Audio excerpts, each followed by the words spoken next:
Hello, Tech fans, and welcome into episode 152 of the Tech Sideline Podcast, originating from TSL's high-tech studios in the Virginia Tech Corporate Research Center. On Saturday, will the Hokies be able to snap a two-game losing streak against the Pitt Panthers? We tackle that question on episode 152 of the Tech Sideline Podcast that gets started right now.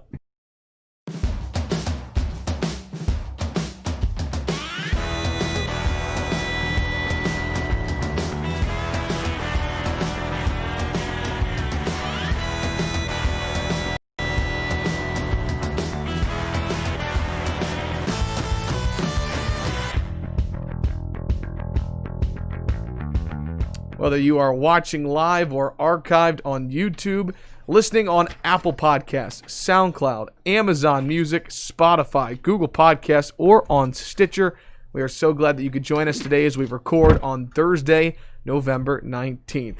We have our managing editor, Chris Coleman, with us on the podcast set, our founder and general manager, Will Stewart. Woot, woot.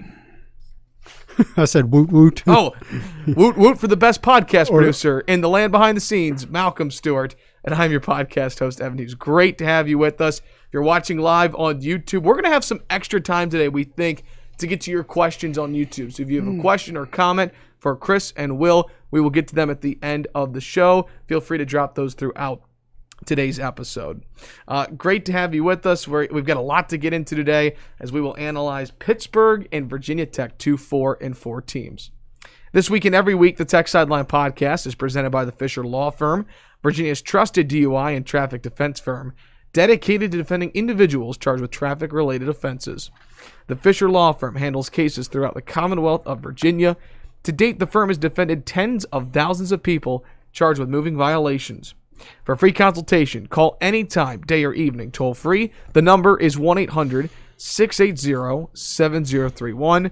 That's 1-800-680-7031, or email the Fisher Law Firm at info@fisherlegal.com. Great to be back with you guys a week out from Thanksgiving. It's about to be crossover season here at Tech Sideline. Men's basketball, football continuing on. It's the most wonderful time of the year. Jake Lyman actually texted me a little while ago. They were having media opportunities for all the ACC coaches today, and apparently there were technical difficulties with Mike Young's part of it, and he only got to answer 2 questions before, I guess, the feed went out. And he said actually kind of the whole thing was kind of a mess, like the other coaches too. So go ACC. I'm getting so fatigued by this whole. This is why we spent $10 million on ACC network facilities, buddy. So we can all do Zoom calls. What a great league. So if you didn't see this on Twitter the other day, they did their basketball show the other night on the ACC network. And it was what they would do is they would bring in 3 coaches on Zoom, not Zoom, but they've got, so they'd have 3 coaches' heads, and they were all in their respective ACC network studio setups at their schools. And you need to go look at my Twitter feed and scroll down a little bit, because when Jim Boeheim came on, the Syracuse backdrop was orange. He was wearing an orange shirt, the exact same shade. And it looked like he was green screening. His head was like floating in the middle of the screen. So I took a picture of it and put it on my Twitter feed and made some joke about the disembodied head of Jim Boeheim. So take a look at that. It's Will's pretty humorous. At Will Stewart TSL. Chris is on Twitter at Chris Coleman TSL. Will, you are wearing a snazzy-looking long-sleeve shirt today. You just changed your shoes, by the way, before the podcast started, because Will is styling and profiling on the podcast set for those watching. Will, that is a shirt from Campus Emporium. Tell our listeners who can't see it what you're wearing right now. It is a 100% cotton long sleeve Virginia Tech t-shirt, just the staple of anybody's cool weather wardrobe, basic tee from Champion, on sale for $19.98. So it's a few bucks off. So if you go to Tech Sideline right now, well, first of all, we'll put a link in the YouTube video. And oh, by the way, click like and subscribe on this video. I'll give you a second to do that right now.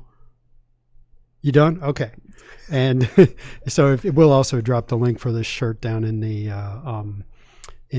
description of the YouTube video, and it's all over the website. So that is this week's featured item from Campus Emporium. Yep. All right. Well, let's go ahead and dive right into it. As I said earlier, 2 4-4 teams. Virginia Tech going to Pittsburgh on Saturday, playing at Heinz Field, a place that has not been good to Virginia Tech in recent memory for a long time. It's One out of the last 6. So we will talk about Pittsburgh's defense. We'll talk about their offense. We'll talk about Chris's game preview, which is up on TechSideline.com, that features many pictures of Coach Pat Narduzzi that Will is very proud of. That is fun. Yes, if you want to chuckle, it's kind of hard to chuckle when you're 4-4 and you've lost 2 in a row. But if you want to chuckle, just go to our game preview and just scroll down and look at the pictures. He's very photogenic. Did you use the one with Kevin Sherman sitting there looking at him like, what in the world? The very top picture is from, I believe that's from, it's the 2016 game up in Pittsburgh, because our photographer, Ivan Russian Hokie, travels to almost all of the road games. So, yeah, he was up there in Pittsburgh taking pictures. And Kevin Sherman, who used to coach at Virginia Tech, was on the staff at Pitt at the time. And there's a picture that Ivan took of Pat Narduzzi doing his Pat Narduzzi thing, just screaming. And Kevin Sherman's standing in the background just looking at him like, dang, coach. It's hilarious. That's a top picture in the preview. Again, that's on TechSideline.com. A lot of great stats, a lot of good info on Pitt's defense, Pitt's offense, also predictions from Will and Chris in the article, which we'll also get to at the end of the podcast. But I want to begin today's episode of the Tech Sideline podcast by discussing media availability from earlier in the week. Justin Fuente typically speaks on Mondays, and then a couple of players speak on Tuesdays. And on Tuesday, linebacker Dax Hollifield spoke to the media. Of course, he's coming off of, as Chris said in our last podcast, arguably the best game of his career, in which he led the team in tackles in the loss against Miami on Saturday. He said that the Hokies' defense went back a little bit to Bud Foster's scheme, with Justin Hamilton's scheme mixed in on Saturday. Chris, I'll start with you. What should we make of that decision? It was a good one. They got away from all the zone concepts. Not that they didn't run zone, but they mixed it up. They played more man coverage than they had in the past. I don't think there's much they can do to change what they're doing up front. I mean, it's easy to change in the secondary, but up front is where the new techniques and the new style of play is really different, and you just can't change that on a dime. And nor should you, because you're trying to move in a different direction there to recruit a different style of player. But in the back end, yeah, I mean, you can change up your coverages a little more than they had been, and it's one of those situations where you're trying to teach something, and it just never takes, right? And eventually you pull the plug. Like, you're teaching all this zone coverage, and you're expecting at some point the light bulb to come on, and it just never came on for these guys. So they switched back to more man-to-man.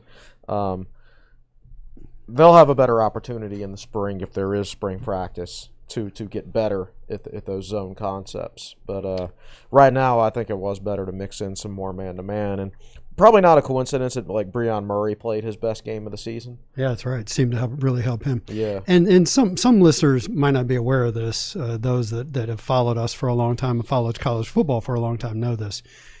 The time for learning is primarily in the spring and in the first week or two of fall practice. Once you get into a season like this, they are game planning and repping. They are not pulling the young guys aside and teaching them technique and scheme and things like that. It's just boom, boom, boom, go, go, go. So they, as we've covered many times, they didn't get a chance to really install the scheme in the spring. So they're probably trying to do some of it while they're also prepping for games with all guys being out. And so that gives you a little background on Chris's comment. A couple of other comments that were made earlier in the week. Justin Fuente on Monday announced that defensive end Zion DeBose and linebacker Keyshawn Artis have opted out for the remainder of the season. Is this something that you think we might see a lot more of, not just with Virginia Tech, but college football as a whole for the rest of the season, players opting out given that they get an extra year of eligibility? Guys, they see the finish line, and maybe their team's not competing for your a team in championship contention anymore. Yeah. They're just sick and tired of taking 3 COVID tests a week, and they're just going to be like, nah, I'm done. So Pitt lost Paris Ford to an opt-out, very good safety. UVA lost Jawan Briggs, is that his name? Defensive tackle? Go ahead and Google it. You guys didn't hear about that? He's starting defensive tackle. Very, very highly rated guy coming out of high school, and I believe that he has opted out. And one thing that's going to be interesting to watch: how many guys who opt out return to their teams? Yeah. It depends on the culture in the locker room, I think. Like, if you opt out and then you try to return, some teammates aren't going to like that. They're going to feel like you quit on the team. Yeah, right? that's right. Real quick, Briggs announced he's entering the transfer portal. Wow. So that's a big time opt out. That's opting out. He was he was their 4-star defensive tackle recruit that I didn't think was any good. It was that good. But I think he'd started every game for him. He was playing for him. Led the team in sacks after starting all 7 games this season. No, so that's a big loss there for you. Yeah, and that's strange timing too. And I think Bronco Mendenhall was caught off guard by that. He said he didn't see it coming. Some of this stuff you see coming, like like our Artis. I can't speak for DeBose, but I'm pretty sure Artis is not coming back. I think that he's been told that he's not going to, and the season so far bears this out, that he's not going to see playing time at linebacker. Yeah, like he's been playing on the special. NC State game when Tech was blowing out NC State and they brought in the backups on defense. They actually brought in Dean Ferguson and Mike instead of Keyshawn Artis. Yeah. So I think the writing on the wall is there. Yeah. So I don't think you'll see him back, which is a shame because by all accounts he's a great kid and his mom's great on Twitter. Yeah. They're fantastic. They're just not quite good enough for defense here. Been a really good special teams. You know, player, you never know when. You never know. I had it, but the last year I played football in 9th grade, our coach hated me. I don't know why. You know, sometimes that stuff happens. And is DeBose one of those smaller defensive ends who you wonder? Hey, wait a minute. I'm going to be clear. I'm not saying that they hate Keyshawn Artis. I left that out there, and I'm like, whoa, dude, that sounds really bad. Yeah. Right, well, it's just some coaches see something in a player that others don't. Sometimes. That's what I meant. Yeah, some coaches prefer certain players. I don't know. I mean, we don't even know how long Tracy Clays will be here. Tech could very well have a new linebackers coach next year that might like Keyshawn Artis better if he's still. All I know is Coach Brian Benford did not like me. So. Back to DeBose real quick, because we've talked about on many podcasts how with Bill Tierlink and with Darryl Tapp, they're going after taller, lengthier defensive linemen. Is DeBose one of those guys who might fit the previous scheme? I think DeBose is 6'1". I was about to ask you, and then number I realized 13, I think, Chris. Yeah, 6'1", 245. You know, so you'd prefer him to be a little taller, but at the same time, I think he's a good enough player, or he could have been a good enough player. His senior season in high school was really, really impressive, and Charlie Wiles thought he was going to come in and play as a true freshman in 2017. Wow. I thought he was a great prospect. Didn't play quite as well early in his career that people thought he would, but then he ripped his Achilles before last season, which set back whatever progress. I thought he'd played okay this year. He'd had 68 snaps on defense. He was playing some. Whatever snaps Eli Adams got this past week, I think it was like 12 or 14. They would have been good. They would have been given to DeBose, so he would have had over 100 snaps this year by the end of the season on defense, and been competing for a spot in the 2 deep heading into next spring. So we'll see where that puts things. Numbers for DeBose against NC State, he actually had 4 tackles, 1 tackle for loss, and then played against BC, Louisville, and Louisville and Liberty, and then did not play against Miami. So that was some of the news and notes this week from the media availability from Coach Justin Fuente and the players on Monday and Tuesday. All right, with that, let's transition into our game preview. The 4-4 Pitt Panthers, the 4-4 Virginia Tech Hokies on Saturday at Heinz Field. 4 o'clock kick on the ACC Network. 2 teams that got off to hot starts this year. The Pitt Panthers started off 3-0 before losing 2 one-point games. They're now 4-4. Their quarterback, Kenny Pickett, had been banged up throughout the season. He should be 100% on Saturday. And the Hokies are trying to avoid a 3-game losing streak.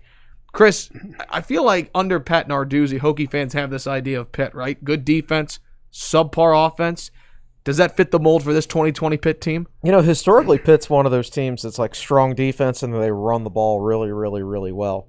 Well, they still have the strong defense, but like the last couple of years, their offense has flipped the script. They've gone from a strong running team to a team that focuses on the pass or on the pass and focuses on the past. I think there's a couple of reasons for that, and I think one of them is the fact that they've got Kenny Pickett at quarterback, and he's a good player. He's a pretty good player. He's going to get drafted. And the second reason for that is they don't have the talent at running back and offensive line that they used to. I mean, they are not a good running team. Their leading rusher averages 3 yards a carry. 3.0. 3.0, and their second leading rusher is at 4.0. Those two guys have combined for 453 yards and 4 touchdowns this year on 139 carries. So they just can't get any production from their running game. So they throw the ball more, which makes sense. I mean, you try to play to the strengths that you have and avoid your weaknesses as a coach. So that's their best bet right now. I don't. It's kind of odd that Pitt's talent level dropped down on the offensive line and at running back. Pitt's, it's not a program that it's ever going to recruit consistently. But that's true at most mid-level programs these days. I mean, when you rely on 3-star recruits all the time, sometimes you just never know what you're going to get. But, so I don't know if this is a factor because I don't study Pitt and Penn State recruiting closely, but if you look at where Pitt is right now on offense, is that the result of James Franklin's arrival at Penn State? Right. Did something happen in recruiting that has caused a downturn in the Pitt offensive side? Yeah, did he come into Western Pennsylvania and take any of those guys that Pitt would normally get? Yeah, that's right. Well, let me ask you this. You look at this Pitt team, again, they started off strong, 3-0. Many thought this would be a top 5 team potentially in the ACC. They battled injury. They've lost a couple of close games. From a Virginia Tech standpoint, does this game give me a word that kind of describes how you feel about this game? Does it make you nervous? Do they scare you? What about Pitt stands out to you from a 10,000-foot perspective? Man, I don't know that I can put one word on it. I just know that Virginia Tech has had some brutal games up in Pittsburgh. So let me see. I just pulled it up on my phone. So if you go back a little bit, you remember the 2001 game. I don't know what Tech was ranked, but Tech was highly ranked, good football team. They had just lost to Syracuse the week before Tech had. That was their first loss of the season. Yeah. They still would have been top 10. They started out 6-0 or something like that, and Syracuse with lost to Syracuse in the lollipop game. Yeah, with Dwight Freeney having 17 sacks or whatever it was. Then they go up to Pitt, and you're like, oh, they're going to be mad and bounce back. Well, Pitt stunk that year, remember? They were like 3-5 or something like that, and they stomped Tech. Yeah, beat them 38-7. So, and Tech's only touchdown was like a blocked field goal. Right, for a touchdown. Ronja Whitaker. Otherwise, the shutout streak would have ended in 2001. So when you talk about that streak, where Tech has the third longest streak in the country of games in which they've scored consecutive games, it's somewhere on OxVT's Twitter feed. He updates it fairly often. There are games I think about where the Tech almost lost that streak. One of them was obvious the Wake Forest game that went to overtime where Tech didn't score till overtime. One of them's this one. Yeah. The offense did not score that day. Yeah. And another one is that Miami game where Tech lost 30-6 and Mark Leal threw a touchdown pass Isaiah Ford, right? to freshman wide receiver Isaiah Ford with 30 seconds to go in the game to preserve the streak. So anyway, back to the topic. There have just been some brutal games up there. There's that one. There's the 52-22 game from 2018. I ran the numbers, and Tech has lost 5 of their last 6 up there. And I put it in the article. They've been outscored something like 239-120 something, and you go back to the one game Tech won, the 39-36 win in 2016. Boy, they had to scratch and claw their way to that one. So I don't have one word. I don't want to use the word scared. If there's one word that describes your stomach just going, then that's I would say, ugh. That would be the word to describe it. Man, I hate playing it's not a real word, but it's one of those things is if Tech wins, nobody's going to care because people perceive Virginia Tech as a better program than Pitt with better players than Pitt. But if we lose, everybody's going to be angry, right? It started to become a great rivalry at the end of the 90s when Walt Harris was coaching at Pitt. And he had a team that most years was mediocre, but they were built to beat Virginia Tech. Yeah. I'm not saying that was that was his philosophy. I'm going to beat Virginia Tech. But that's the way his team was built. They were an awful matchup year after year. Back then, Tech would blitz so much and leave their DBs on an island, and Walt Harris came into Pitt and started max protecting for his quarterback and just sending his receivers out deep. Chucking it. They started recruiting guys like Larry Fitzgerald and who was that guy who played for the Cowboys for so long? There was a guy, Antonio something. I forget. Antonio Bryan, I think was his name. Yeah, Bryant. But they seem they've had a bunch of guys like that. I can't. So you think of Larry Fitzgerald? He goes so far back, and he's still playing in the NFL. I'm thinking about like that 1999 game in Pittsburgh, the year Tech went to the national championship. They won that game 30-17. They didn't play all that well. They gave up a bunch of passing yards. Over 400 yards to David passing. Priestley. There's a funny story about that game. For the Tech's defensive backs coach was Whammy Ward at the time, and they get on the plane to fly back to Roanoke after the game, and Tech had given up a bunch of passing yards, and he asked the stewardess how many miles to Blacksburg it was, and she said something like 500 miles or something. And another assistant coach said, "Dang, Whammy, that's about how many miles Pitt threw on your secondary tonight," or something like that. and Tech had 10 sacks that game. Yeah. And Pitt still threw for over 400 That was an yards. entertaining game. Very entertaining game. And I never felt threatened. I thought Tech was going to win. Right. It was just one of those things. It's like, hey, it's not our best Pitt scored effort. Again. Yeah. Yeah. Well, if that was at the point in the season, kind of late in the season, where like most of Tech's big games are in the rearview mirror, and at that point you're just like, okay, we're going undefeated. Just get to the end of the season so we can start celebrating, right? So I actually went to that game. It's the only game I've ever been to at Pitt, and that was in the old Pittsburgh Stadium. And it was an interesting place. Underneath the stands was, it's been 20 years. I don't remember clearly. I just remember thinking, wow, it's like dirt back here. There's like nothing going on back here. From doing the 1995 series over the summer, and I did put a ton of research into that series, and Pitt spent something crazy like $7 million in renovations for like new locker rooms and stuff, and redid a lot of things in that stadium. Really? And then 6 years later, and that was an insane amount of money for back then. Yeah. For an athletic department. And then 6 years later, they just abandoned the stadium and moved into the Heinz Field. So it's almost like they just completely wasted that money. Yeah. Well, there's a lot of history between Pitt and Virginia Tech, even recently, too. Remember back in 2016, Justin Fuente's first game against Pittsburgh as the coach of the Hokies, that 39-36 win for the Hokies, when, as Chris points out in his article, Pitt stubbornly, I believe was the word that you used, continued to use man coverage, and Bucky Hodges and Isaiah Ford and Cam Phillips had a big day, all three of them. Of course, the goal line stand a couple of years ago as well, and then last year, a goose egg put on the board by Pitt's offense in Lane Stadium. Remember, the player went in the O of the Hokies and started kicking up some turf before the game. And so, anyways, it's good, man. You need nasty rivalries. Absolutely. And, we'll talk about this a little bit later, but, I feel like Virginia Tech's fan base, and there's already some comments about this, there's not a coach they dislike more than Pat Narduzzi. And we'll get to that a little bit later. But let's go ahead and do our preview. Typically, I like to start with the offense. But today we're going to start with the defense, because I'm going to ask Will this question right off the bat before we get into the defensive line and just how good this defense is. Fill in the blank for me, Will. This is the best defense Virginia Tech will go up against since blank. I know the answer. Chris is better at this kind of stuff than me. I think it's probably the best defense all year. Well, I don't know how good Clemson is, but it's the best defense Virginia Tech has faced since Pitt last year, in my opinion. All right then, and they stop the run really well. So the average yards. Let me look up the stat. Give me a second here to find it.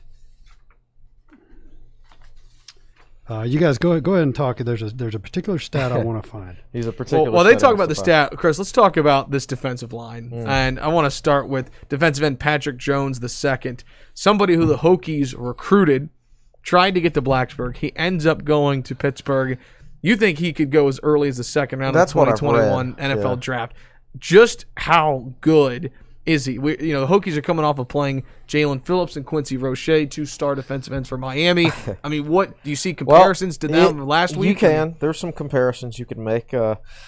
like Patrick Jones II, he's bigger than Roche. 6'5", 260. Gosh, he'd be a perfect fit for Bill Teerlinck and Darryl Tappan, the system they want. Yes, he would. He's a redshirt senior.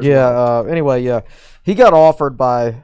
He was class of 2016, which was Frank's last recruiting class. You ever hear the expression? It's all about the timing. It's all about the timing. Yeah.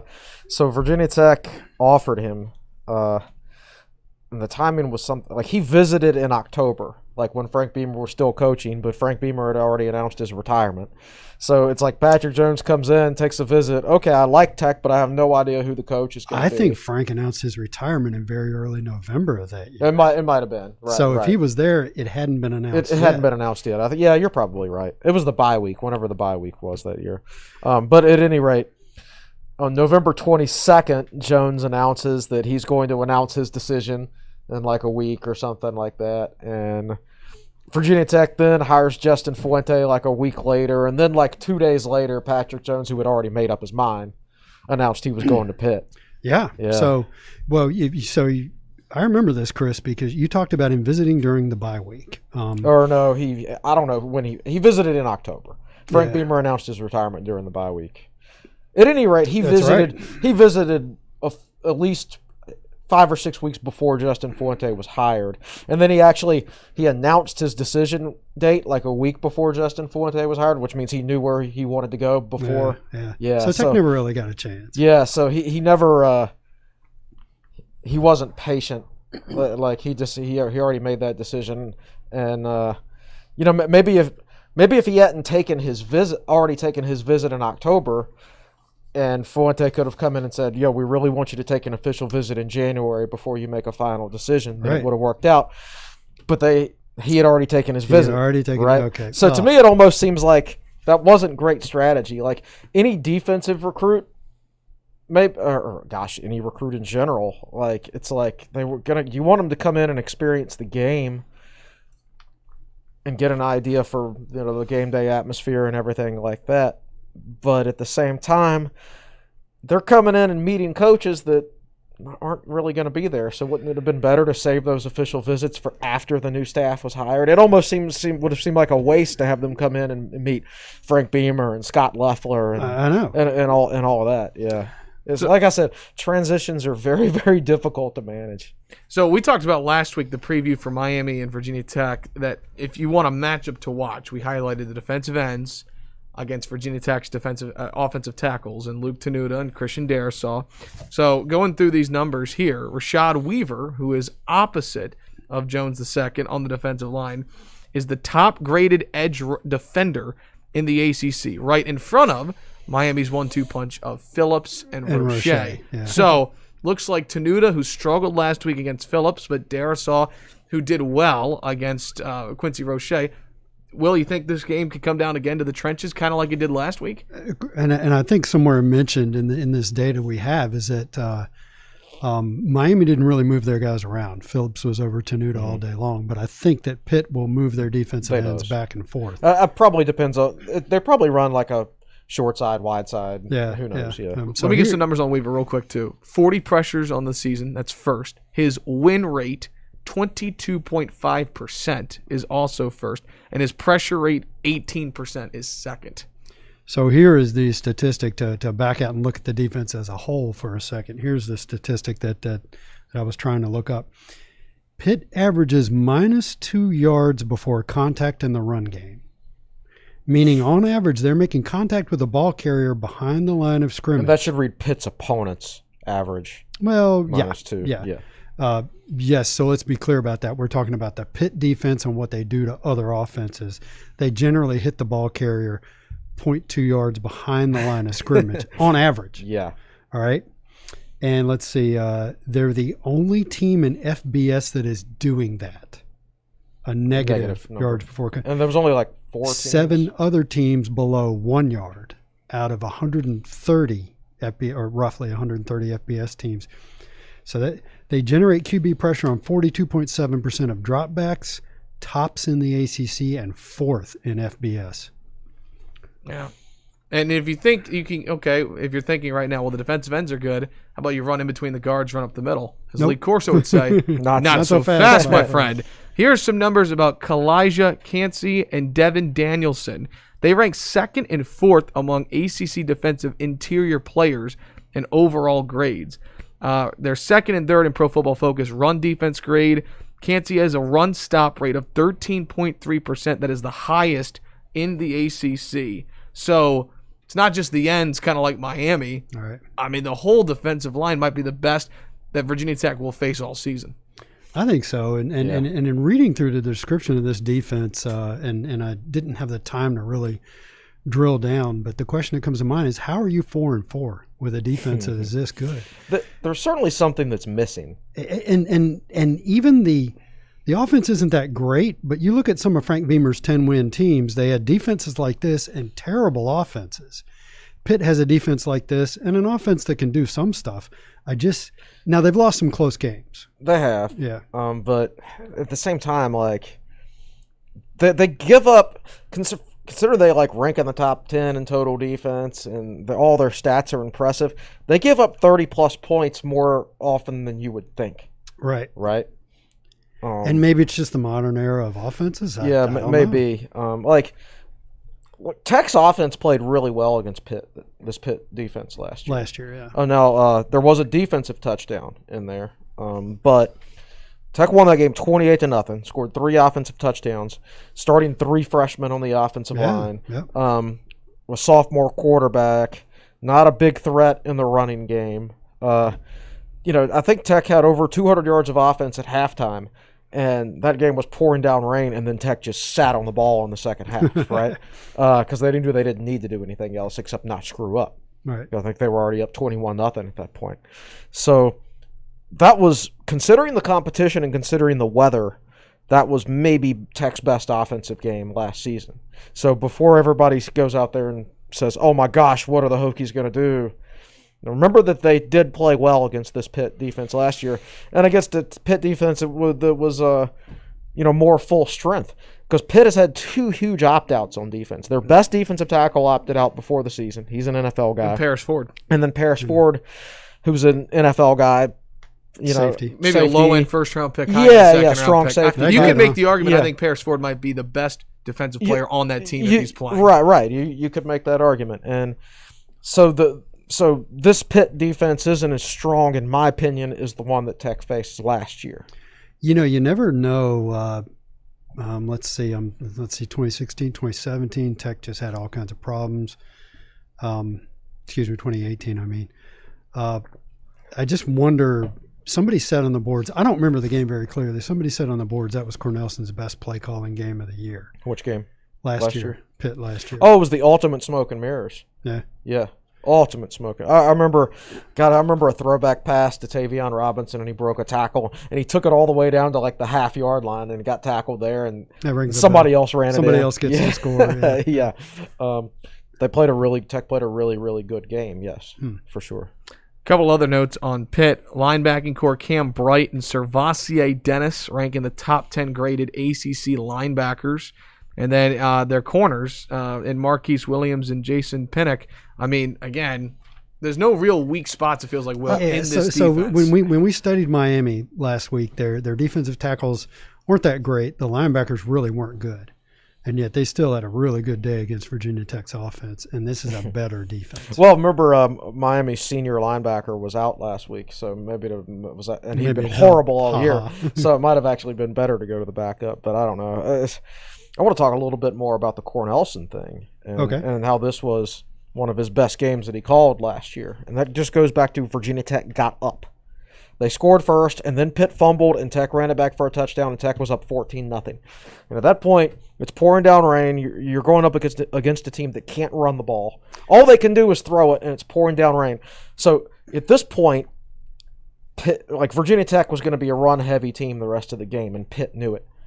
And when Cornelson's offense is ahead and you can be run heavy, that's when those smoke and mirrors passing plays really start to work. Those misdirection passing plays. Right. I mean, it was just the perfect situation. Screens. Right. So, look, the same thing could if Tech gets up in this game, if Tech got up 14-0 in this game, the same thing could happen this weekend. But if they get down 10-0 or 14-0, then it's over. It's going to be the other way around. Yeah.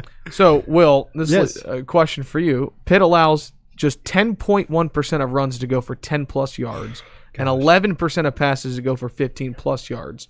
My question to you, based off those stats, is are you worried about Virginia Tech being able to run the football effectively on Saturday? Yes, I am. I think we all felt early in the year that Tech's offensive line was indestructible. And then we saw what Jalen Phillips did to Luke Tenuta. And I wrote in my Monday article, before I started writing about the Tech offense, I wrote about Jalen Phillips, and I said the first thing you need to do is understand how dominant Phillips was. And Malcolm will like this story. I told this story about when Malcolm was a kid playing coach pitch baseball. He was a stud. Sure, batted 900, all that kind of stuff. He played on it. I helped coached. I wasn't a big time helper out of coach, but I did help that year. And they had a kid at shortstop named Mitch, and Mitch controlled that entire side of the field. If you hit a grounder, he got it. If you hit something that was shallow outfield, he got it. He controlled the entire game from that side of the field defensively.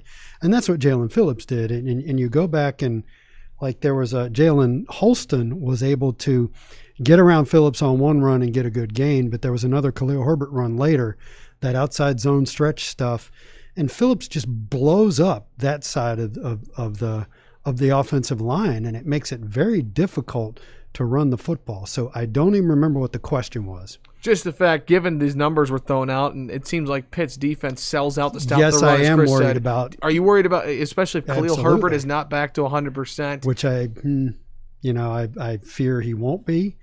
We don't know what James Mitchell's situation is going to be. I'm very concerned about running the football because of what we saw last weekend. Yeah, and I actually want to use the Jalen Phillips example to go on a little bit of a tangent on one of Tech's players. So Jalen Phillips, I believe, was listed at 6'5", 264, if I remember correctly from last week. So he's one of those long-armed, rangy guys, and 264 is probably a good weight for him. He's extremely athletic, and he gets up to 264, and it adds to his strength without taking away from his athleticism. I fully believe Amari Barno can be as good as a guy like Jalen Phillips if he's 264, right? So that's where the next two off seasons comes in for a guy like Amari Barno. Like, he can go from being a good college player like he is right now, or if he looks like Jalen Phillips in 2 years, if he's put on that weight, he can be a very, very high NFL pick like I assume Jalen Phillips is going to be. And Barno is currently listed at 235. I thought so. Right, yeah. right. So it's possible to gain that much weight. I mean, Patrick Jones is 260 right now. Well, he was 235 coming out of high school, right? Chase Pine is their starting middle linebacker. He's from Williamsburg. Recruited by Tech. Yep. He's actually not that good of a player, so nobody should be too worried about that. But he was 220 coming out of high school, and he's 250 now. So, yes, it's certainly possible to put on this type of weight if you dedicate yourself to it. And I swear, man, Amari Barno, if he gets that big, can be that good. So who coaches the defensive ends? Is it Tap I or assume Turley? it's Tap. So if you're Tap, you go to one of your minions and you say, I want you to sit down at the video editor and I want you to cut up a bunch of highlights of Jalen Phillips.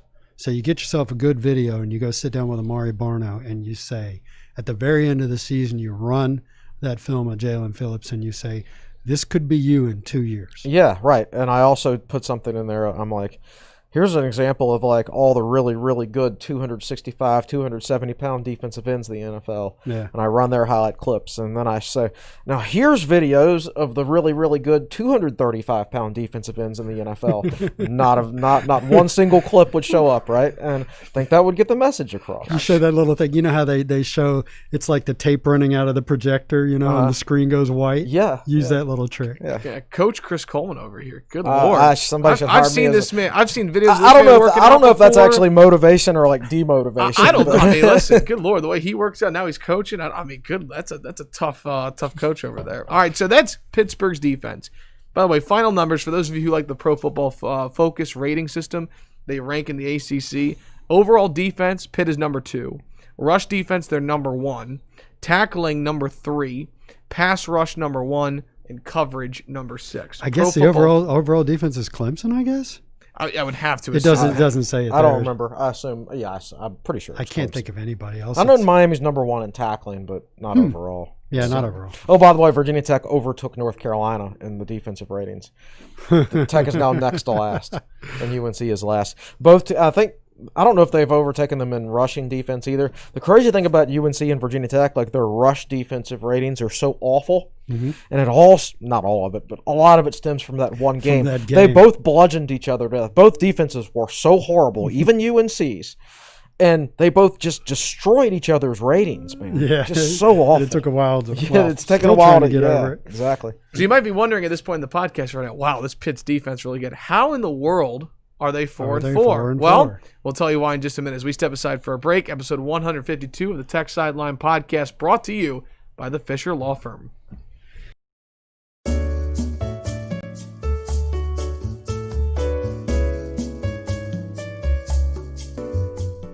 Welcome back in, episode 152 of the Tech Sideline Podcast. Evan Hughes with you alongside Chris Coleman and Will Stewart. We've got Malcolm Stewart behind the scenes. Tech Sideline Podcast presented also by the Southeast Regional Training Center. Each and every podcast we do, we get closer and closer to wrestling season. What a year it's going to be. Great recruiting class for Tony Roby. Mekhi Lewis is back this year for Virginia Tech. So looking forward to wrestling season officially starting. If you want to help out Virginia Tech wrestling and continue to help make them one of the best premier wrestling programs in the country, go to southeastrtc.com. Do you know why Mekhi Lewis won a national championship a couple years ago? Nutrition? He redshirted. Oh, hey, he redshirted the year before, buddy. There you go. Hey, I don't know, Malcolm, if we can get a shot of this for those watching, but Chris has some bright red socks on. Do you want? Can you stick your leg up just a little? Can we get a camera shot on that? Yeah, just, look at that. Bright red socks. That's not a fashion statement. That just means I need to do laundry. I didn't have many other options. Can we add to Chris? Of course, red shirt will always kind of be his thing, but I also think red nutrition socks and exercise. Also, we can add that to. They're important, Chris, man. Like the core principles. That's the whole point of red shirting, so you can do all of that. Red shirting is not about football. It's about changing your body. It's about changing from a boy to a man. Exactly. So let's transition after talking a lot about how good the Pitt defense is, talking about the Pitt offense. Chris, the reason Pitt is 4-4, true or false, is because of their offense. Yeah, I would say that's accurate. They're not balanced enough. And Kenny Pickett is good, but like he's only got one really good receiver, I think. Jordan Addison is a really good true freshman slot receiver, 52 catches. But the second leading receiver, it really drops off. I guess I'll be the first to say his name on the podcast. Shocky Jacques Louis. That's such a great name. They've got a load of great names in here, and we'll try to. Can we take like 2 minutes to go through all their great names later? Can we do it later or now? We can do it later. How about that? Okay, all right. But yeah, they're just not balanced enough offensively. And then when Kenny Pickett got hurt and he missed 2 games, like they really, really fell off. They scored 19 in a loss against Miami, and then the next week they scored 3 against Notre Dame. So they just don't have the running game. They don't have enough weapons on side of that ball, on that side of the ball, and they're not any good at blocking. Like they're average at pass blocking and bad at run blocking. So let's drill down into the running game a little bit. So Vincent Davis is the primary ball carrier, and he's bottom third of the ACC. His missed tackles forced per attempt. So the amount of time he makes a tackler miss is 0.09, which is 9%, which is basically 1 out of 11. So only 1 out of every 11 times does he make a tackler miss. And think about Khalil Herbert when he had running room, early in the year, and how many guys he made miss. So let's see. And as an offense, their running game averages 0.9 yards before first contact. Now, to give you some perspective on that, Virginia Tech is 3 yards. Mm-hmm. Maybe a week or two ago, Virginia Tech was at 3 yards before first contact. I don't know where they are now. But whatever they are, still a really good number. One of the best numbers when in the Virginia country. Tech was going great guns as a rushing attack, they were getting, on average, 3 yards before anybody even hit them. Pitt, it's 0.9. I think it's probably close to the worst in the ACC or the worst. Yep, and they have a running back who, oh gosh, he is, what number is he, 22?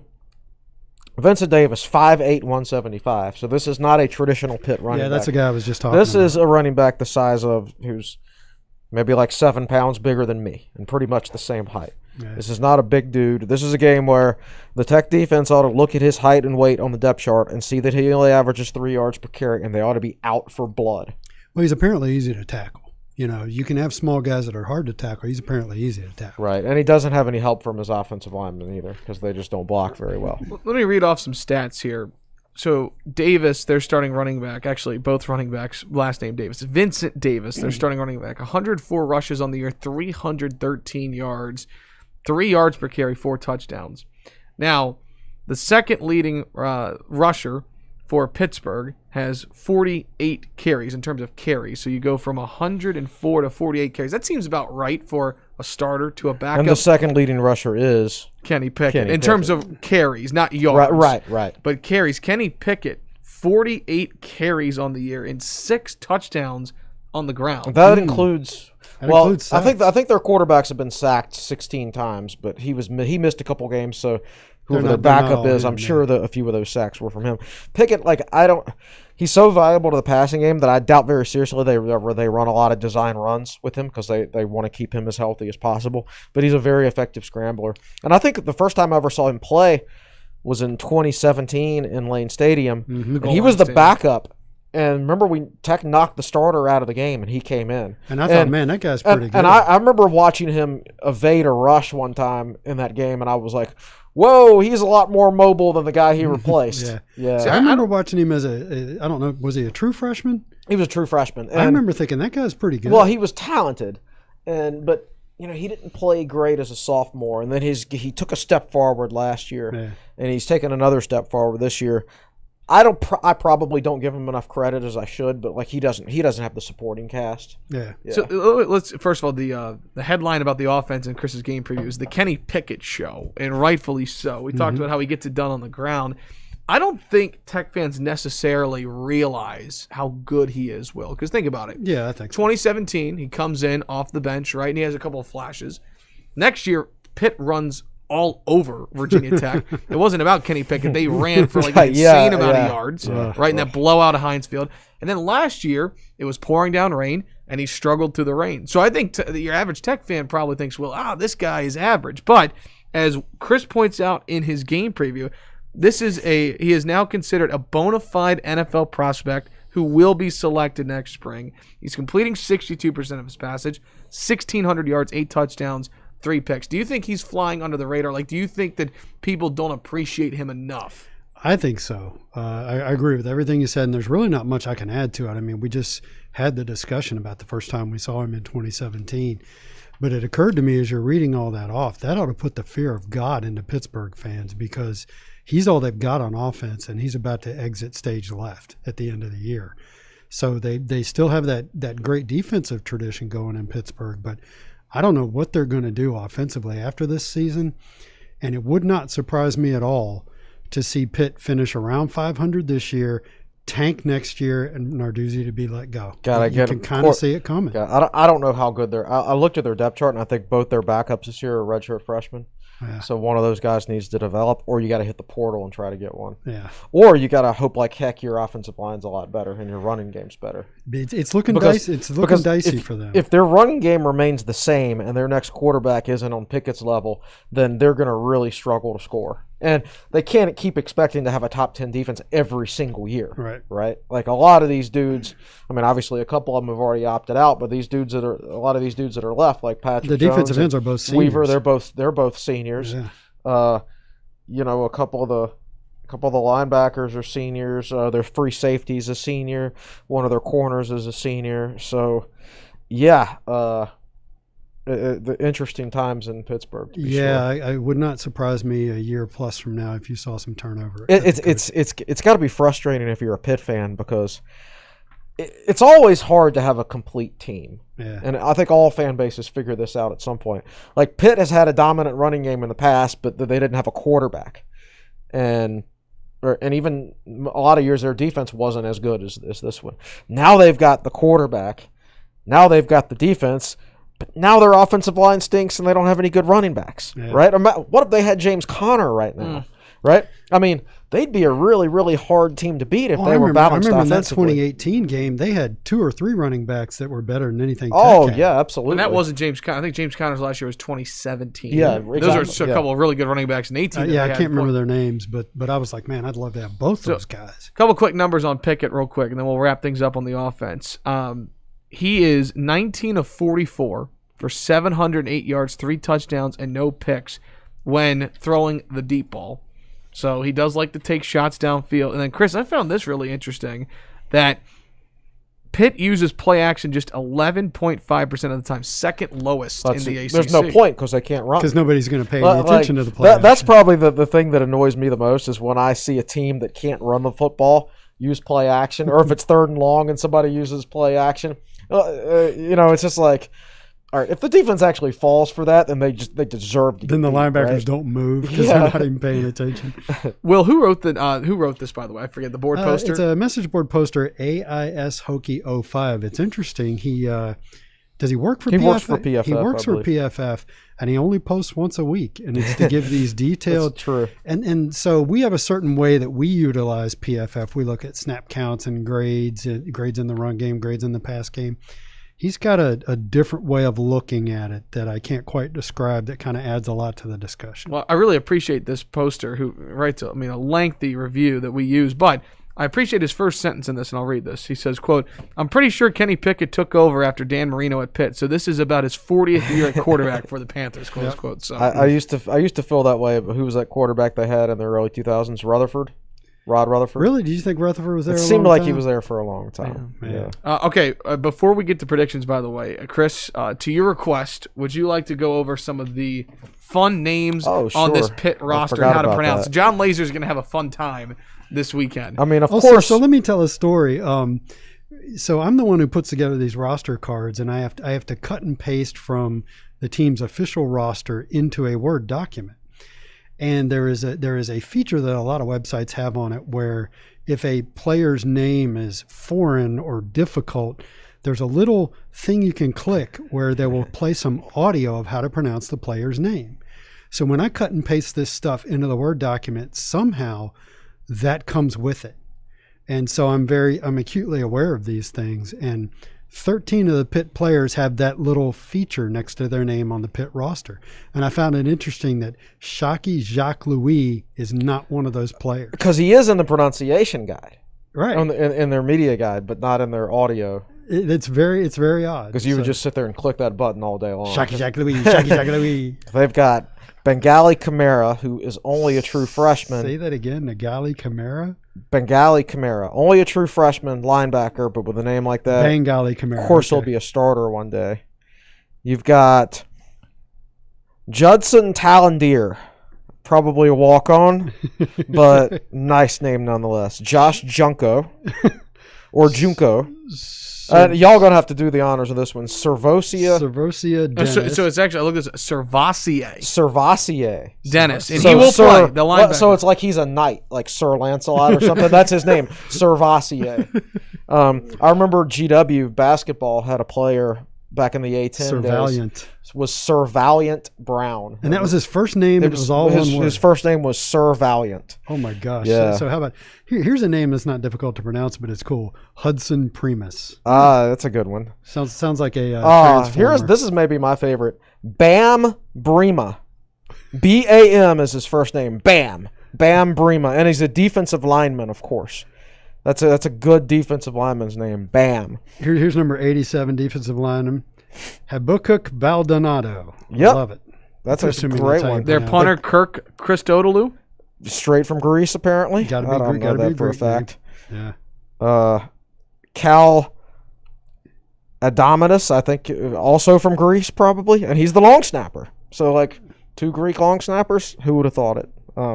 But yeah, this is the and you don't even list all their players. You have to delete a certain amount to make sure it fits on here. There may have been more. There fun could be names. even more funny, great names in here. But love it. It's just a lot of fun to see. This is almost like the ESPN skit with all the names, like the cartoon plurals. Key and Peele skit. Yeah.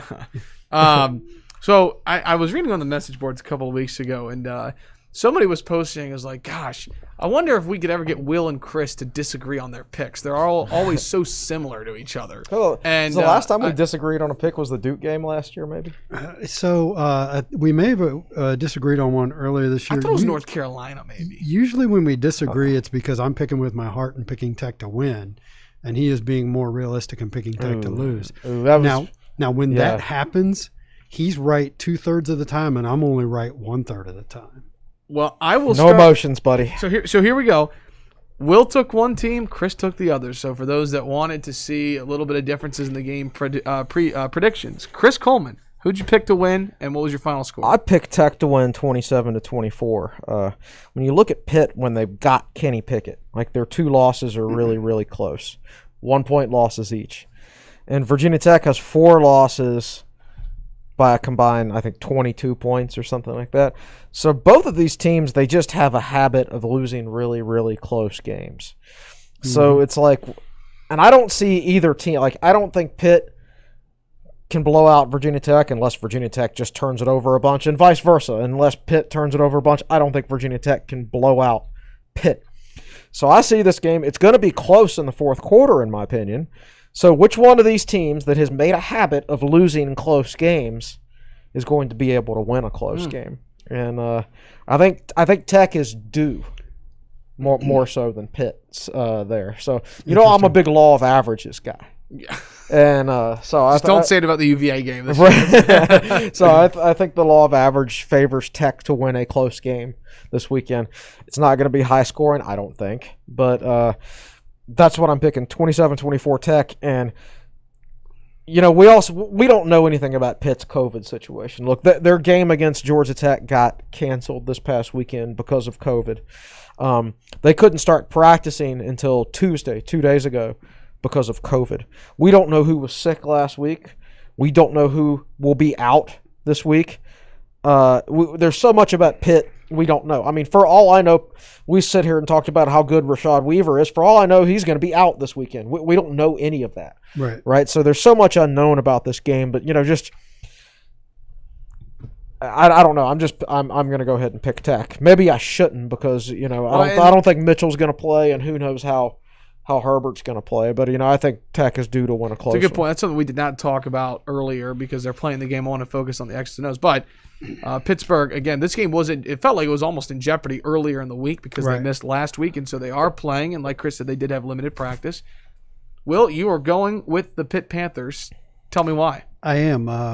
So we've gone over my reasoning. First of all, we went over the defense, and I really don't like this matchup for the Virginia Tech offense.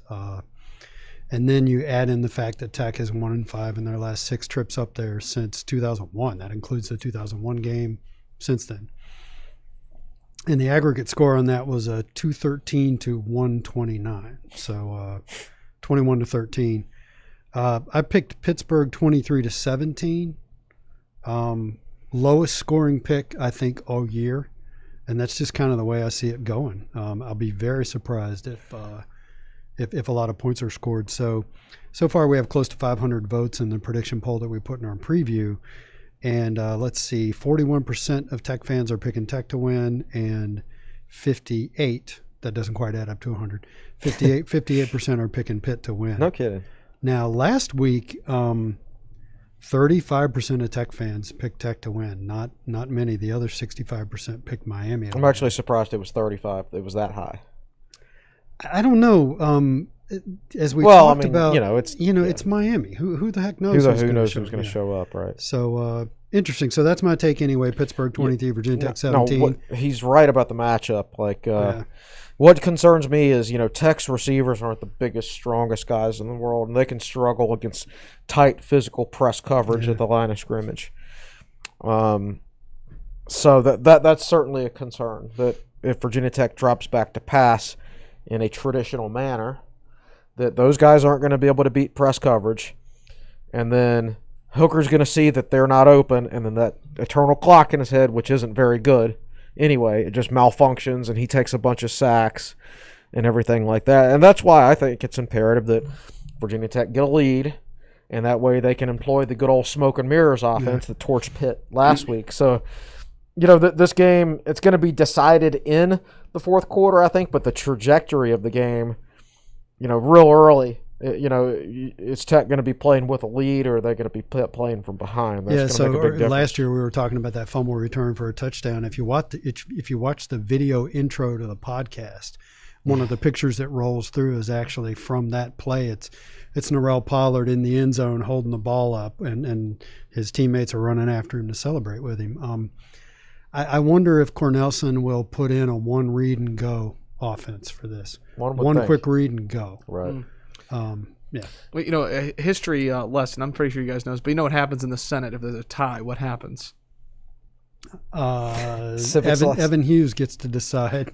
The vice president. The vice president is officially president of the Senate, right? Yes, I guess it's technically. And historically, he never votes unless it's a tie. Right. So I never really make predictions, but since we have a tie, I'll go ahead and jump in. I'm going 31-28 Pitt. I think that there's going to be enough points.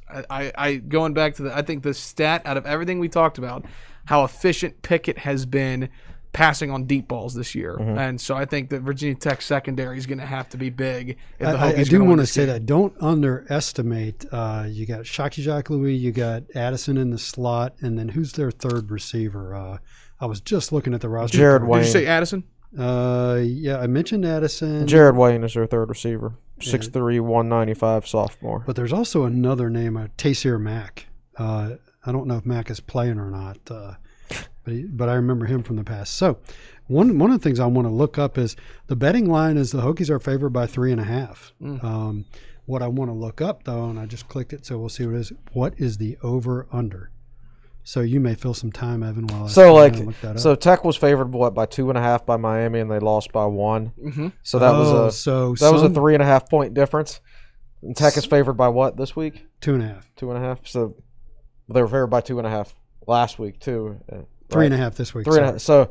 So if you use the same math, they'll tie this week, and there's no such thing as a tie. Somebody said on our boards that in the last 11 games where the spread has been 3 points or less, or in that area, Tech is 1-10 against the spread, or might be 1-10 overall. So typically, when the game is close, Tech loses. I think is the point this poster was making. We're due.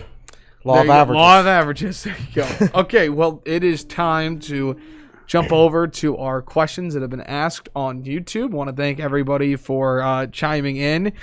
Justin Thomas writes, it's pretty telling how quiet it is in the chat here today versus the loss on Monday. So not as many questions, but a couple of really good ones. So let me get into it. So the over-under on this game is 55 points, which is like 28-28. So you're right around it, Evan. That's about, yeah. I think that's about right at 55. Let's see here. A couple of questions. Dana Decker, will Pitt have fans in the stands? It's a great question, Dana. I have no idea. No. Do they ever have fans in the stands? Ha, ha, ha, ha. Well, see, that's the thing. You talk about how poorly Tech plays up there, and it's got nothing to do with the fans. It's just got to do with they just play poorly. At least it's not going to be cold this time. I think the high is like 56. I mean, it's not going to be warm, but it's not like your normal 25-degree Tech-Pitt game. So I think the answer to the question is no. I think that that the state of Pennsylvania is being as restrictive pretty much. Oh, actually, I think they just passed a law, and this is designed for, saw this on the board this morning. High school. For high school game where like players have to wear a mask during the game. And it's during the game. Right. Athletes have to be masked up while they're competing. Right. So now, the Steelers have an exemption, and I believe I read on the boards that Pitt has an exemption also. Right. Well, so the Steelers and the Eagles, the two NFL teams, have an exemption. Right, and I think the Panthers do also. They probably do, yeah. But I think we can use that to safely say that no, there's not going to be any fans. Yeah, I don't know what, but no, don't look for fans. Well, I watched the Penn State game a couple of weeks ago, and there was nobody in their stands. And those are a lot of stands, buddy. Yeah. We do have a prediction here. Buck Hunter writes 45-23 Hokies. I'll take it. So there's just a prediction. Let's see here. BE writes, do you have anything besides the fact that the defense should get better with more practice in the new system that makes you excited for 2021 or 2022? Well, it depends on what happens in the offseason, honestly. And some of Tech's issues is they just don't announce very much stuff. We know there will be an influx in money at some point from the football football enhancement fund, which is FEF. which is what's being called, which is the title of the program that we've talked about, where they're going for the big donors to donate $12.5 million, and which will be matched by the university and blah blah blah. Right. So that's going to provide more money for more staff and things like that. So to me and that will give Justin Fuente more options, and people criticize him for coaching staff decisions. Well, he has a certain budget, right? And I was reading that Florida State article on ESPN today, and Jimbo Fisher wanted to change offensive coordinators at one point, and Florida State would not improve funds to give him the money to go out and get a good offensive coordinator, right? The guys he wanted to go out and hire, he was not allowed to hire them by Florida State because they wouldn't approve the salaries those guys wanted. So don't just assume that Justin Fuente, if he wanted to go out there with the salaries that have been given him in the past from Virginia Tech, that he could just go out and hire a better offensive coordinator than Brad Cornelson, or a better whatever coach than whoever you don't like on the Tech staff. Mm-hmm. Because that's not Brad Cornelson's $475,000, and in my opinion, I don't know that for that much money, if you go out on the open market, you're going to get a better offensive coordinator than Brad Cornelson. In fact, I don't think you are. So to me, like, how is this money going to be used? What new positions is it going to create within the athletic department, within the football program? Will Fuente use some of it to reshuffle his staff or anything like that? So to me, I don't know what to be excited about in the offseason, because I want to see if there are any changes and things like that. I interpret it to be a question really about players, who's in the pipeline. Defensive tackle is very worrisome. I like what they're doing at defensive end. If Tisdale dedicates himself to the weight room, mm-hmm. and Dean Ferguson develops as a Mike, I think that that's encouraging. I think they're fairly solid at corner and defensive back. Dorian Strong, looking forward to seeing his development. Yeah.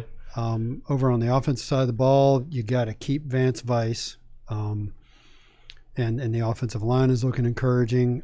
I don't know about wide receiver. You got to keep Payute healthy and get him on the field. And those Tech has 3 4-star freshman receivers in this program that were all hurt this year. Daryl Simmons and Elijah Bowick only recently got cleared after tearing his ACL last year. Yeah. So these guys, like Bowick, tore his ACL and his meniscus right before the Duke game last year. And, I knew he had gotten hurt, but I didn't know what the injury was. And actually his dad came in a comment section on our article last week and said, here's the deal, right? Torn ACL, torn meniscus.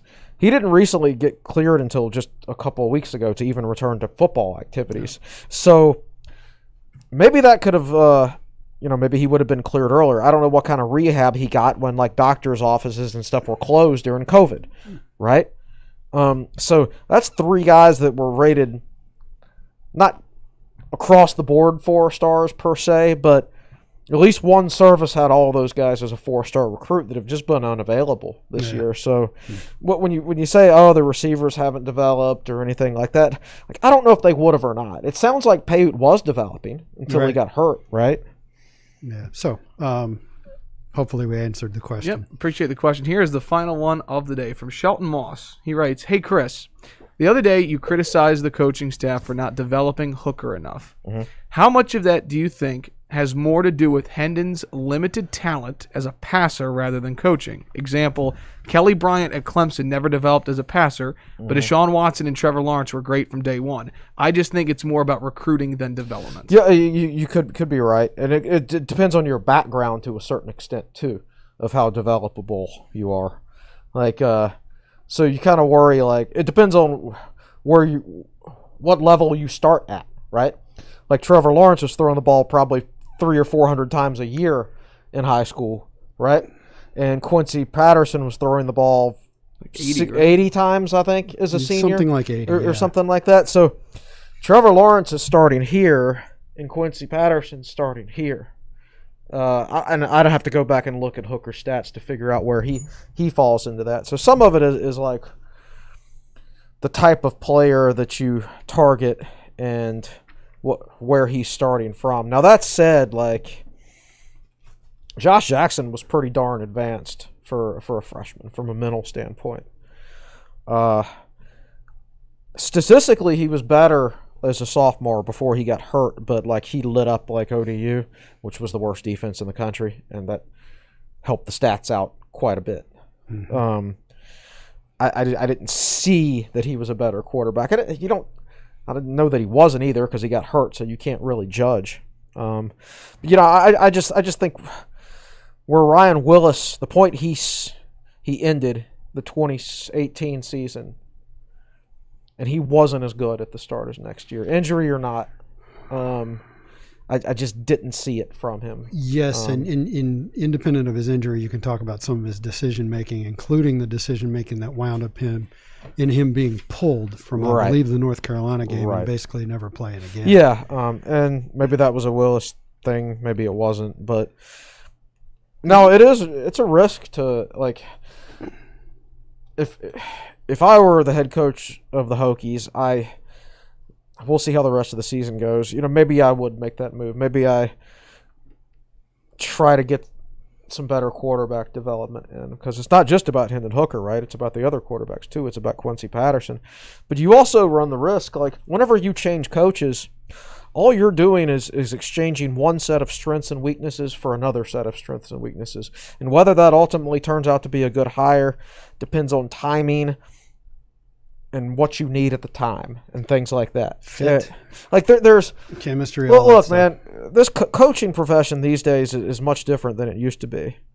I think because of the high salaries and coaches in general, I think it's attracting smarter, more high IQ people that are more qualified for the jobs, and it's pushing the people that maybe would have been successful in coaching 30 or 40 years ago, pushing them down the ladder. So I don't think there's really any bad coaches at this level these days. It's all about timing and fit and things like that and what you need right now. I do think that what Tech needs right now is like a surefire as you can get at this level, a surefire quarterback developer. But I also acknowledge that if that came in and didn't work, and like Hendon Hooker is, as Shelton said, if that's just who he is, then what if that next coordinator, the guy who is now also the quarterback's coach, what if he is just not as good as Cornelson is at, like Cornelson's good at designing an offense around, he can change that offense to the quarterback's strengths and weaknesses, like in the middle of the season, like he did it from Willis to Hooker last year, and that's impressive. And he's really good at the smoke and mirror stuff. So if that didn't work, it could backfire, right? Like if Hooker didn't make those strides as a passer, it could backfire in terms of play calling and how the offense is structured and everything. Cough, like Gary Tranquil. Cough. Right, exactly. You could actually get a lot worse. And so the other thing that's hidden that we can't see is how dedicated is the player. I don't know how dedicated Hendon Hooker is. I know everybody says nice things about him. I like his personality. I like his demeanor. But again, when nobody's looking and nobody's reporting and nobody's taking pictures and showing video, how hard does he work? He's a redshirt junior now. Let's assume he comes back and next year is his last year. That's up for grabs. He can do whatever he wants. A lot of guys will make that jump from redshirt junior to redshirt senior year and get a lot better. So that's the thing we don't know is how hard are all these guys working? Some of them work harder than others. And I think Hendon works hard. Now, what you wonder is, like, with his background in football as a quarterback, you can work as hard as you want, but if you don't have a good idea of what you're working on, it's not going to matter, right? Like, if I went in the weight room and, tried to get better at squats, but I was using horrible technique, I'm just more likely to throw my back out than I am get better at squats, right? So you might hear a story about how he's out throwing with the receivers all summer long. Well, is he just throwing the football? Right. That doesn't necessarily help you too much. Right. Because there's no defense out there. Like Hendon Hooker can throw the football. Like him and Trey Turner, their timing together is fine and everything like that. It's a matter of how quickly he can go through progressions and read the defense and things like that. And that's not something you can simulate of him going in the backyard and throwing the ball around with Hendon Hooker, with Trey Turner in the summer. Right. That's something you need a whole defense on the field, and you need a coach on the field with him teaching him. You need to watch film. Right. Later. Yeah. Right. So we've gone on it. So let's I think we answered. That's a good question. If it causes us to talk that much, that's a good question. Great question and a great place to end it. Last question, Chris Coleman. Thanksgiving's coming up next week. So, what does TechSideline.com's content plan look like over the next week or so? Well, for this week, it's normal. Everything's going to be But we only normal. got one day left in this week. Yeah. Honestly, I have not written anything down yet over there on my day planner. So there will be a basketball preview at some point. Yeah. I just don't know what day. I know the first game is Wednesday. Next Wednesday, yeah. Right. So we'll have a bye week in football.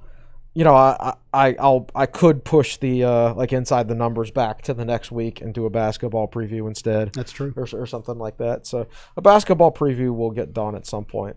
So basically, the rest of this week will be normal. There will be a basketball preview early next week, Monday or Tuesday, probably Tuesday, because you'll have Monday thoughts on Monday. Right. And so I'll do a basketball preview for Tuesday. We'll have a basketball game Wednesday night. That's right. I won't preview the actual game, but then Thursday's Thanksgiving, and I'll do a Q&A on Friday. I always do. Yeah, Chris usually works over Thanksgiving. Yeah, it's not a big deal. There you have it. Happy Thanksgiving to everybody who's listening and watching. And that's right, Hokie Hoops open up Wednesday at Castle Coliseum against the Radford Highlanders. A little New River Valley action to tip off the season. And in case you missed it, the capacity for venues in the state of Virginia has been dropped from 1,000 to 250. Right. So it's going to be players and players' family for basketball games. That's it. And honestly, from what I understand, that's what Tech was going to do anyway, because it would have looked bad to let 1,000 people in Castle Coliseum and also 1,000 people in Lane Stadium, right? Yeah, it doesn't make any sense for the number to be the exact same. Don't get me started. Right. Anyway. That'll wrap things up. Episode 152 of the Tech Sideline Podcast. Thanks so much to everybody for chiming in with the great questions, watching live on YouTube. If you're still watching, we've got, 7 likes right now? Let's see if we can get that up to 10 right now. Just hit the like button, everybody, and be sure to hit subscribe as well. Gentlemen, any closing thoughts? Nothing. Let's rock and roll. Yeah, all right, that'll do it for us. For our managing editor, Chris Coleman, our founder and general manager, Will Stewart, the best podcast producer in the land, Malcolm Stewart. I'm your podcast host, Evan Hughes, saying so long. Thanks so much for watching and listening to episode 152 of the Tech Sideline Podcast, presented by the Fisher Law Firm. Have a great rest of your week and enjoy the game on Saturday.